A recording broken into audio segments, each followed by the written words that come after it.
ये आकाशवाणी गोरखपुर है। अब आप सुषमा श्रीवास्तव से क्षेत्रीय समाचार सुनिए। प्रधानमंत्री नरेंद्र मोदी ने आज नई दिल्ली में संसद मार्ग पर नए संसद भवन की आधारशिला रखी। विभिन्न धर्मगुरुओं ने सर्वधर्म प्रार्थना की। इस अवसर पर श्री मोदी ने कहा कि नया संसद भवन एक ऐसा स्थान होगा जो 21वीं सदी के भारत की आकांक्षाएं पूरी करेगा। उन्होंने कहा कि ये आत्मनिर्भर भारत के निर्माण का साक्षी होगा। प्रधानमंत्री ने आधारशिला रखे जाने के अवसर को भारत के लोकतांत्रिक इतिहास में मील का पत्थर बताया। भारत में लोकतंत्र एक संस्कार है। भारत के लिए लोकतंत्र जीवन मूल्य है, जीवन पद्धति है, राष्ट्र जीवन की आत्मा है। भारत का लोकतंत्र सदियों के अनुभव से विकसित हुई व्यवस्था है। भारत के लिए लोकतंत्र में जीवन मंत्र भी है, जीवन तत्व भी है और साथ ही व्यवस्था का तंत्र भी है। प्रधानमंत्री ने कहा कि वे उस क्षण को कभी नहीं भूल पाएंगे जब उन्होंने 2014 में पहली बार संसद भवन में प्रवेश करते हुए इसके द्वार पर सम्मान से सर झुकाया था। उन्होंने कहा कि नया भवन सांसदों की कुशलता बढ़ाएगा क्योंकि ये आधुनिक सुविधाओं से लैस होगा। श्री मोदी ने कहा कि भारत का लोकतंत्र शताब्दियों के अनुभव से विकसित हुआ है। लोकसभा अध्यक्ष ओम बिरला ने समारोह को संबोधित करते हुए कहा कि मौजूदा भवन में ढांचागत विस्तार की और गुंजाइश नहीं थी। यही कारण है कि नए संसद भवन का निर्माण करना आवश्यक हो गया था।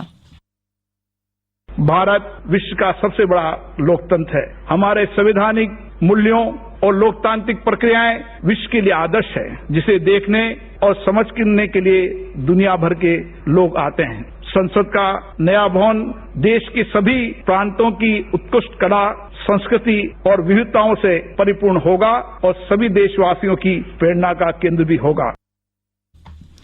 इस अवसर पर लोकसभा अध्यक्ष ओम बिरला, राज्यसभा के उपसभापति हरिवंश नारायण सिंह, गृह मंत्री अमित शाह, रक्षा मंत्री राजनाथ सिंह, संसदीय कार्य मंत्री प्रहलाद जोशी, आवासन तथा शहरी मामलों के मंत्री हरदीप सिंह पुरी, कई केंद्रीय मंत्री और सांसद उपस्थित थे। नए संसद भवन के निर्माण पर 971 करोड़ रुपए की लागत आएगी। इसमें पुरानी संसद के मुकाबले अधिक समिति कक्ष और राजनीतिक दलों के कार्यालय होंगे। नया भवन अत्याधुनिक सुविधाओं से लैस और ऊर्जा की कम खपत वाला होगा। नया लोकसभा परिसर मौजूदा परिसर से 3 गुना बड़ा होगा और राज्यसभा का आकार भी पहले के मुकाबले बड़ा होगा। सज्जा भारतीय संस्कृति और क्षेत्रीय कला, शिल्प तथा वास्तुकला के विविध रूपों के अनुरूप होगी। मुख्यमंत्री योगी आदित्यनाथ ने कहा है कि वर्ष 2021 के जनवरी तक कोरोना वायरस से बचाव की वैक्सीन आ जाएगी, लेकिन जब तक वैक्सीन आ नहीं जाती कोरोना के प्रति सतर्कता बरतनी होगी। 2 गज की दूरी बनाए रखनी होगी और मास्क को लगाए रखना होगा। मुख्यमंत्री आज गोरखपुर में महाराणा प्रताप शिक्षा परिषद के संस्थापक समारोह के मुख्य महोत्सव को संबोधित कर रहे थे। उन्होंने कहा कि 6-7 वर्ष पहले तक भारत दुनिया का अनुसरण करता था, लेकिन अब स्थितियां बदल गई हैं। अब पूरी दुनिया भारत की ओर देख रही है और उसका अनुसरण कर रही है। ऐसा उस नेतृत्व की वजह से संभव हो सका है जिसमें देश के विकास के प्रति प्रतिबद्धता है। इस अवसर पर मौजूद विधानसभा अध्यक्ष हृदय नारायण दीक्षित ने कहा कि भारतीय इतिहास से अगर गुलामी के काल को निकाल दिया जाए तो वैदिक काल से ही यहाँ ज्ञान के प्रति जिज्ञासा देखने और सुनने को मिलती है। इस जिज्ञासा को शांत करने के क्रम में ही भारत को विश्व गुरु का दर्जा हासिल हुआ था। भारत के ज्ञान जिज्ञासु विद्वानों ने अपने ज्ञान से पूरे विश्व को प्रभावित किया है। आयोजन को जल शक्ति मंत्री डॉक्टर महेंद्र सिंह ने भी संबोधित किया। देश ने कोविड जांच के क्षेत्र में महत्वपूर्ण सफलता प्राप्त की है। कोविड नमूनों की जांच का आंकड़ा 15 करोड़ को पार कर गया है।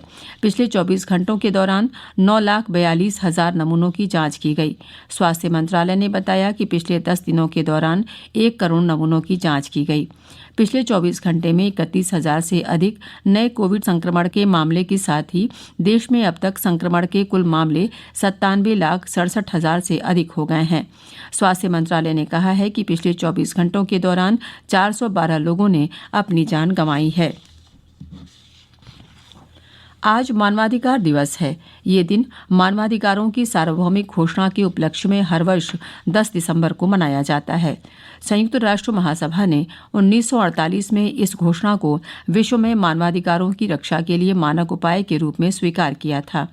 इस वर्ष मानवाधिकार दिवस का विषय कोविड-19 महामारी से संबंधित है, जिसमें मानवाधिकारों को सुनिश्चित कर संक्रमण से बेहतर तरीके से उबरने की आवश्यकता पर जोर दिया गया है। इस अवसर पर भारत के राष्ट्रीय मानवाधिकार आयोग ने वर्चुअल माध्यम से एक समारोह का आयोजन किया। इसके साथ ही क्षेत्रीय समाचारों का ये बुलेटिन समाप्त हुआ। नमस्कार।